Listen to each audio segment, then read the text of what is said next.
The journey into this mystery begins not with a map, but with a pixel.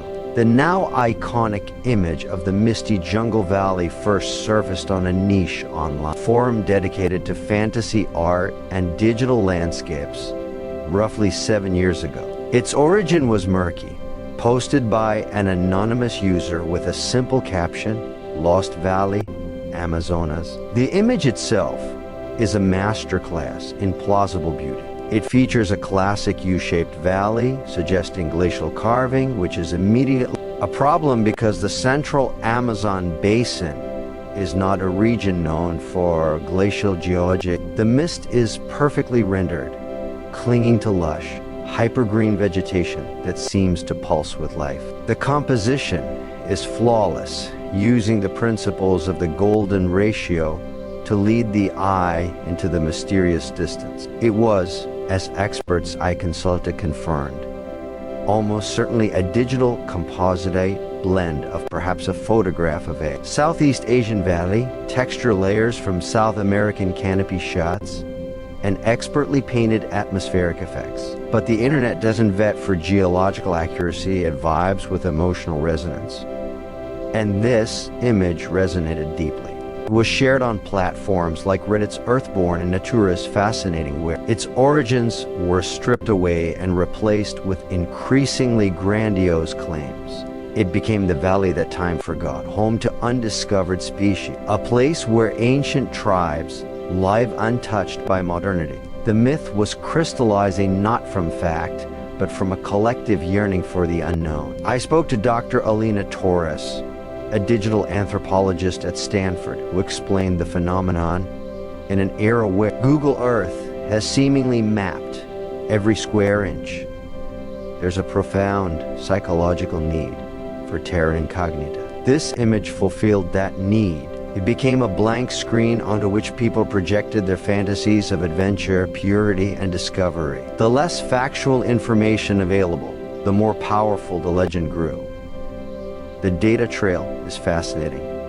Using social listening tools, my team tracked a 1,200% increase in mentions of phrases like lost Amazon Valley and morning misdiscovered, correlating not with any scientific publication, but with the image being shared by a popular adventure influencer who simply asked, "Would you go here?" The comment sections became fever dreams of speculation, planning expeditions based on zero coordinates. This was the first phase, creation and myth-making in the digital ether. The image was free of context, of location, of any tether to reality, and that was precisely its power. It was a perfect idea of a place. And as history shows, ideas can be far more dangerous and compelling than facts. They can mobilize people, direct resources, and shape realities on the ground. Thousands of miles away from the computer screen where they were born, the valley was now a shared psychic destination, a pin on a mental map, waiting to be physically claimed. The transition from pixels to footprints was inevitable, and it began with a process I call geographic pareidolia, where desperate seekers look at the vast, complex landmass of South America and insist on finding a pattern that matches their fantasy. They scoured satellite imagery, not for what was there, but for what they believed must be there. And in a continent as vast and varied as South America, you can eventually find a terrain feature that, from a specific angle, under specific light, at a specific resolution, bears a passing resemblance to almost anything. The hunt was officially on, and the real world was about to feel the pressure of the digital dream. The bridge between the digital myth and physical impact was built by the adventure tourism industry and the relentless content economy. About 4 years ago, several small, unregulated tour operators in the border regions of Peru, Brazil, and Colombia began to notice a curious trend. Inquiries were no longer about seeing pink dolphins or visiting known indigenous communities. They were specifically asking about the valley in the mist, El Valle del Minicar, the lost place from the internet. Sensing opportunity, These operators did not dismiss the queries. Instead, they began to craft itineraries. They took the viral image and, using basic photo editing software, created crude overlays on Google Earth, pointing to remote, protected, or indigenous territories like the Sierra del Divisor region or the buffer zones of Menu National Park. The sales pitch was always the same. It's so remote, it's not on any official map. We have special access. They were selling the myth, and customers, armed with the viral photo on their phones, were eager to buy it. This is where the first layer of damage began. To reach areas that could plausibly match the mystique, these groups bypassed official entry points, using river tributaries and old logging trails to infiltrate protected areas. The data from satellite-based deforestation monitoring systems like Global Forest Watch tells a disturbing story. In a specific sector of a protected buffer zone in the Peruvian Amazon, the year following the peak of this valley trend saw a 300% increase in the detection of small linear disturbances, not large-scale clear-cutting, but the telltale signs of irregular foot traffic, makeshift camps, and riverbank erosion from frequent, unregulated boat landings. Each of these expeditions, perhaps a dozen people at a time, left a microscar: waste, soil compaction, disrupted wildlife trails, and the introduction of pathogens. Dr. Ben Hayes, an ecologist who has worked in the region for 2 decades, told me in a sober interview, an area can withstand the occasional traditional passage of indigenous hunters. It cannot withstand dozens of foreign parties, completely unfamiliar with the biome, trampling the same understory, washing with non-biodegradable soaps in the streams, and stressing fauna with their presence. They are searching for a phantom, but their impact is horrifyingly real. We've documented nests abandoned by sensitive bird species like the harpy eagle near these informal campsites, and a marked decrease in terrestrial mammal activity.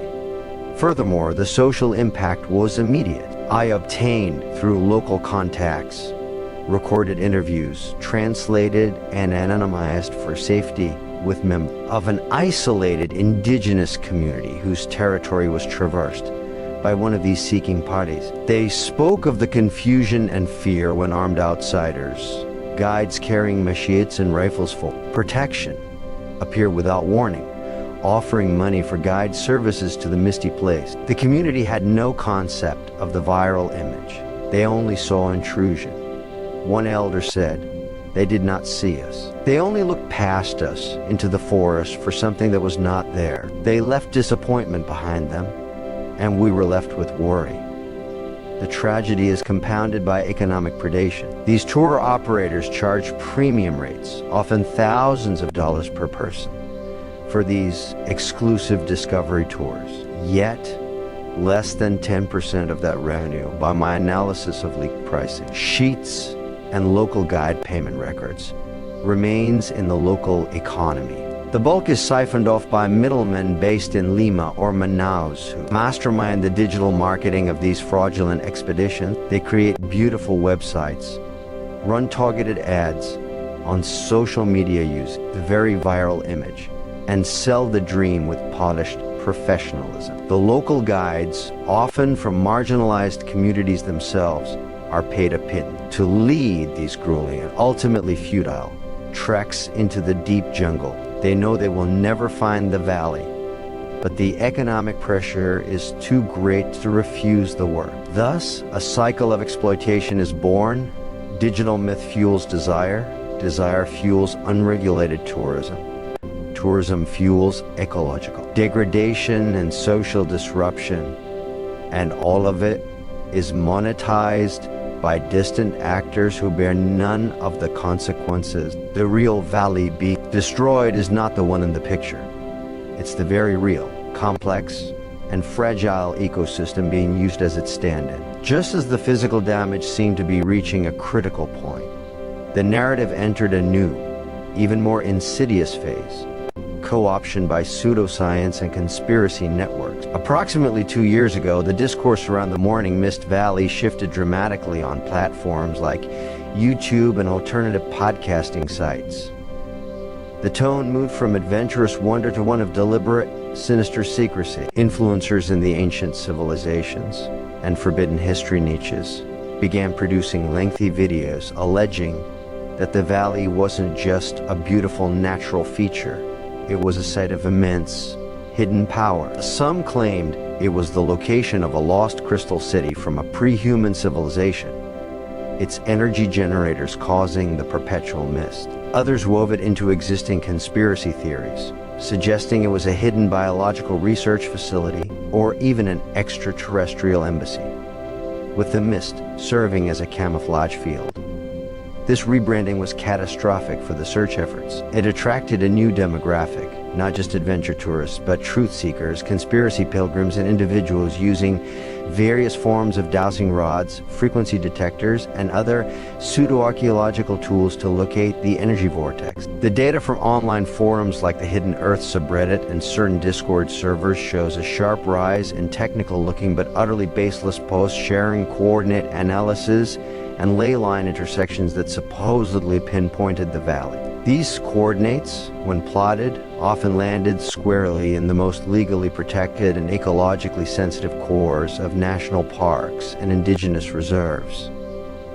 The impact shifted from diffuse tourism pressure to targeted intrusion. There are documented incidents, per park ranger reports I accessed from a Brazilian environmental agency, of individuals being intercepted with sophisticated, if misguided, gear like portable lidar scanners and soil conductivity meters, attempting to conduct their own surveys in prohibited zones. The justification was always some variation of the truth is being hidden from the public. This layer of the myth is perhaps the hardest to combat, as it is immune to factual correction. When a government agency or scientist declares there is no such valley there, it is taken as confirmation of the cover-up, not a refutation of the claim. This phenomenon, known as the backfire effect in cognitive psychology, only deepens the believer's conviction. I interviewed a former member of one such online group who participated in a fundraising campaign to finance a private expedition. He described a culture of intense secrecy and paranoia. We were convinced we were up against shadowy organizations that didn't want the valley's healing crystals or free energy technology to be revealed. Every setback a denied permit, a sick team member. Bad weather was seen as them interfering. When we finally got to a remote site in Colombia and found nothing but normal, beautiful rainforest, the leader said it proved the facility was cloaked, not absent. There's no way to win with that logic. This phase illustrates how an internet myth can metastasize, drawing energy from other wells of misinformation and transforming a quest for beauty into a crusade against imagined oppression. The environmental stakes became even higher, as these groups often deliberately sought to evade authority, viewing them as part of the conspiracy, leading to riskier, more destructive infiltration routes. Furthermore, this narrative poisoned the well for legitimate scientific exploration and conservation work in the region. Local and international researchers I spoke to reported newfound suspicion from communities who now associated any outsider with a notepad or camera scientist or journalist with the endless, disruptive seekers of the mythical valley. Trust, the essential currency for effective conservation and ethical ethnography, was being eroded by a fantasy. If the myth is so damaging and demonstrably false, why does it persist with such vigor? The answer lies in the powerful economic and algorithmic engines that benefit from its perpetual life. This is no longer just a user-generated story, it's a commercially optimized content category. Let's follow the money. First, the advertising revenue. YouTube channels in the mystery, travel, and conspiracy genres have produced hundreds of videos about the mystery of the Morning Mist Valley, using publicly available analytics tools. My team estimated the total cumulative views of the top 50 such videos to be well over 150 million. Even at a conservative RPM, revenue per 1,000 views, this represents millions of dollars in collective ad revenue. The formula is simple. Use the viral image as the thumbnail, add a dramatic, pulsing soundtrack, and structure the video not to debunk, but to tantalize. The algorithm rewards engagement, watch time, comments, shares. A video that provides a definitive, boring answer gets clicked off. A video that asks 10 new questions for every one it pretends to answer keeps viewers hooked until the end and prompts furious debate in the comments. The platforms profit from this engagement, every what if. And I heard that comment is a data point, a signal of interest that leads to more recommendation of similar content, creating a perfect closed loop of profitable speculation. Second, the merchandising and crowdfunding. A simple search on print-on-demand sites reveals a staggering array of merchandise, t-shirts, posters, and mugs emblazoned with the fake Valley's image and slogans like "Find the Truth" or "I Seek the Lost Valley." Influencers promote expedition crowdfunding on Patreon or GoFundMe, promising exclusive footage and breakthrough revelations to their subscribers. One such campaign I analyzed raised over $80,000 before being shut down for misleading terms, but not before the organizer had withdrawn administrative fees. Third, and most pernicious, is the data brokerage angle. The websites and YouTube videos about the Valley are littered with clickable links. Download the free guide to unknown places. Take the adventurer's personality quiz. Get your custom satellite map analysis. These are lead generation funnels. The user, in their thirst for secret knowledge, willingly surrenders their email address, location data, and personal interests. This data is immensely valuable, aggregated, and sold to companies that target high-propensity consumers. For everything from survival gear to luxury travel to financial alternative investment schemes. The myth is a sophisticated trap, baiting the human desire for wonder and belonging and converting that desire into a commodity. The original, anonymous poster of the image likely never imagined this outcome, but the system is designed to exploit such content to its maximum financial potential. Even attempts to debunk the myth are absorbed into this engine. A well-researched debunking video will itself be recommended alongside the myth-promoting ones, and may even be cited by the myth makers as evidence of the suppression, further fueling the cycle. The ecosystem is self-sustaining and highly resistant to factual intervention because truth is not its metric for success. Engagement and conversion are. The Morning Mist Valley is no longer just a picture, it's a brand, content genre, and a data harvesting operation with a global footprint. The tragic irony is that this digital economy, thriving on the idea of an untouched paradise, directly finances the physical erosion of the real, non-digital paradises it purports to celebrate.